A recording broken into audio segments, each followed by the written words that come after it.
U tha e u stërtha se jemi popull shumë i lashtë, por dikush po pretendon se ka gjetë dëshmi të pa kontestueshme se në trojët e asaj që njihet si Dardania gjendën gjurmët e civilizimit botror, e bashkë me to dhe një pasuri marrëmendse e nëndeshme.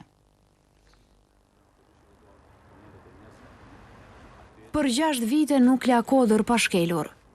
Aq shumë eci ky burr me shokët e tij, saqë po pretendon se zbuloi diçka shumë më të madhe se kjo ka lanë në Prizren. E tani i zhveshur nga rrobat e terrenit, Demush Zefi ka vendosur që të gjeturat t'i bëj publike për aq sa është e mundur. Ne kemi qytetin e shenjtë, i cili ka 3 qytete. Është qyteti i Pergamit, qyteti i Hyllit, qyteti i shenjtë. Do me thonë, 3 qytete të cilët nuk janë larg njëri tjetrit, dhe në këto qytete fshihet tër kultura jonë. Njeriu që e drejton organizatën jo qeveritare Palladium, tani më e din ku ndodhen dhe se i ka parë me sytë e tij edhe varet e 3 prej sundimtarëve më të mëdhenj të njerëzimit. Është zbuluar varri i Filipit, varri i Aleksandrit të Madh dhe i Konstantinit apo Konstantinopoljes. Këto 3 varre gjenden në territorin e Dardanisë, Ilirisë. Por vendodhjen e këtyre zbulimeve nuk e tregon për shkaqe të sigurisë. E pikërisht për këtë arsye e kërkoi edhe ndihmën e dikujt shumë të fuqishëm.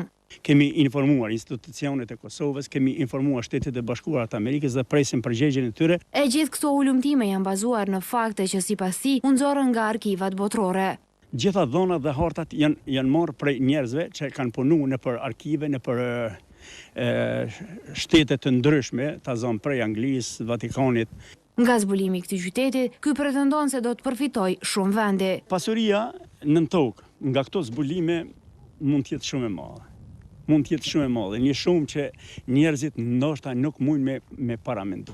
Por këto të dhëna nuk i komentojnë zyrtarët e Ministrisë së Kulturës. Pa i pohuar apo mohuar nëse këto pretendime janë të sakta, zëdhënësi Shkelzen Dragaj i tha Klan Kosovës se organizatës jo qeveritare Palladium i është refuzuar leja për gërmime arkeologjike për shkak të mungesës së profesionalizmit.